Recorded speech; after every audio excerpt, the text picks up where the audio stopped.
Hi friends, PK simply നാടനിൽ ഞാനൊരു healthy ഡ്രിങ്കാണ് കൊണ്ടുവന്നിട്ടുള്ളത്. അതൊരു ടീ ആണ്, ഹെർബൽ ടീ ആണ്.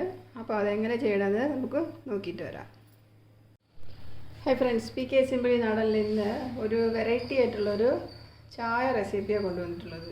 ഇപ്പോൾ നമ്മുടെ വീട്ടിലൊക്കെ ചെമ്പരത്തിപ്പൂ ഉണ്ടെങ്കിൽ അത് കളയരുത്. പണ്ടത്തെ ആൾക്കാർ ആശി വയ്ക്കും, പണ്ടൊക്കെ ചെമ്പരത്തിപ്പൂ കാതിൽ വയ്ക്കുന്നത്. അതിനല്ല കേട്ടോ, നമുക്കൊരു ചായ ഇട്ട് കുടിക്കാം. ചെമ്പരത്തിപ്പൂവിൻ്റെ ഔഷധ ഗുണങ്ങൾ ഒരുപാടാണ്. ഷുഗർ, BP, കൊളസ്ട്രോൾ ഇതൊക്കെ കുറയാൻ നല്ലതാണ്. അപ്പോൾ ഇത് നമുക്ക് വീട്ടിലുണ്ടെങ്കിലോ നമ്മുടെ അടുത്തൊക്കെ ഉണ്ടെങ്കിലോ അത് വെറുതെ വാടി പോവുകയല്ലേ ചെയ്യും. ഇപ്പം ഞാൻ എൻ്റെ ചെടിയിൽ ഡെയിലി ഒരു പൂ വന്നാലും ഞാനത് കളയാറില്ല, എടുത്ത് ഒരു ചായ ഇട്ട് കുടിക്കാറുണ്ട്. അപ്പോൾ അതിന് ഒരു അല്പം ലെമൺ ജ്യൂസ് കുറച്ച് മതി. പിന്നെ 1-2 പുതിന ഇല, അതും നല്ല ഫ്രഷായിട്ട് കിട്ടിയാൽ അത് നല്ലതാണ്. എന്നിട്ട് മധുരത്തിന് പഞ്ചസാരയോ നാട്ടുചക്കരയോ തേനോ എന്തെങ്കിലും ഉപയോഗിക്കാം. അപ്പോൾ ഇത് നമ്മൾ എന്താ ചെയ്യണമെന്ന് വെച്ചാൽ, നമുക്കിപ്പോൾ എത്ര വെള്ളം ആവശ്യമാണോ, നമുക്കിപ്പോൾ കുടിക്കാനുള്ള ചായയുടെ അളവ് എത്രയാണോ അതിനനുസരിച്ച് വെള്ളം ഒഴിച്ച് നമുക്ക് തിളപ്പിക്കണം. ഞാനിവിടെ അതിലേക്ക് ഒരു പാൻ വെച്ചിട്ടുണ്ട്. ആവശ്യത്തിനുള്ള വെള്ളം, ഇപ്പോൾ 2 പേരാണെങ്കിൽ 2 ഗ്ലാസ് വെള്ളം മതി. അത് തിളച്ച് ഇതായിട്ട് വരാനായിട്ട് അതിലേക്ക് വെള്ളം നല്ല ചൂടാക്കണം.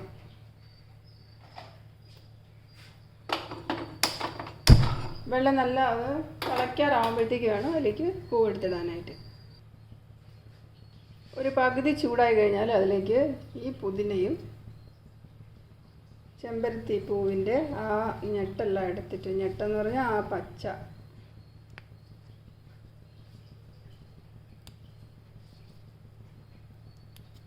എടുത്തിട്ട് ഈ വെള്ളത്തിലേക്കിടാം.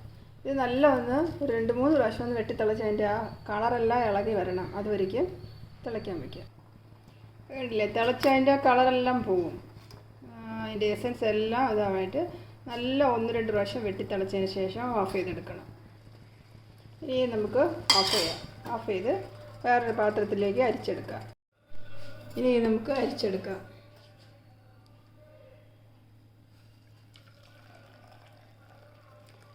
അത് നമ്മൾ അരിച്ചെടുക്കുമ്പോൾ ഒരു ബ്ലാക്ക് കളറിലായിരിക്കും.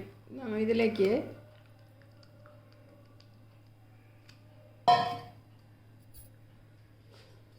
അതെല്ലാം സ്ക്യൂസ് ചെയ്തെടുക്കാം, അതിൻ്റെ എസൻസ് എല്ലാം ഒന്ന് വന്നോട്ടെ.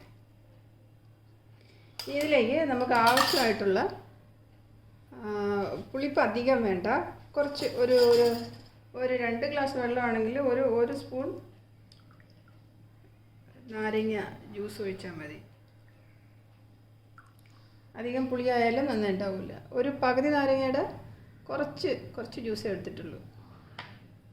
കണ്ടോ, അപ്പോഴത്തേക്ക് നല്ല റെഡിഷായി. ഇനി ഇതിലേക്ക് നമുക്ക് ആവശ്യത്തിന് തേനോ പഞ്ചസാരയോ കൽക്കണ്ടോ പനം കൽക്കണ്ടോ എന്ത് വേണമല്ലോ ഇഷ്ടത്തിന് എടുത്ത് ഉപയോഗിക്കാം. ഇപ്പോൾ ഇത് പുതിനയും കൂടെ ഇട്ടതുകൊണ്ട് നല്ലൊരു ടേസ്റ്റി ആയിട്ടുണ്ട്. അല്ലാതെ അത് ചെമ്പരത്തിപ്പൂ മാത്രം ഉപയോഗിച്ചാലും കുഴപ്പമില്ല. ഞാനിവിടെ തേനാണ് ഉപയോഗിച്ചിട്ടുള്ളത്. അപ്പോൾ ഇങ്ങനെ ഒരു ഹെർബൽ ടീ എല്ലാവരും ചെയ്ത് നോക്കൂ, നല്ലതാണ്. എല്ലാവരുടെയും വീട്ടിലുണ്ടാവുമല്ലോ, ചെമ്പരത്തി എല്ലാവരുടെയും വീട്ടിലുണ്ടാവും. അപ്പോൾ ഇതുപോലെ ഒന്നുണ്ടാക്കി അത് വെറുതെ നമ്മൾ വേസ്റ്റായി കളയാതെ ഇതുപോലെ ചെയ്താൽ നല്ല ഒരു ഹെൽത്തി ടീയാണ്. എല്ലാവരും ചെയ്തിട്ട് അവരവരുടെ ഫീഡ്ബാക്ക് അറിയിക്കാനും മറക്കല്ലേ.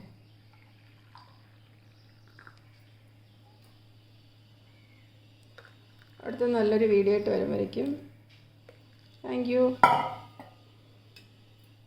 ഇതുപോലെ ഡെക്കറേറ്റ് ചെയ്യാനായിട്ട് 2 പുതിന ഇലയും കൂടെ ഇട്ട് വേണമെങ്കിൽ ഒരു പീസ് നാരങ്ങയും അതിൽ കാണിക്കാം. അപ്പോൾ എല്ലാവരും കണ്ടിട്ട് കമൻ്റ് അറിയിക്കാനും മറക്കല്ലേ. Thank you.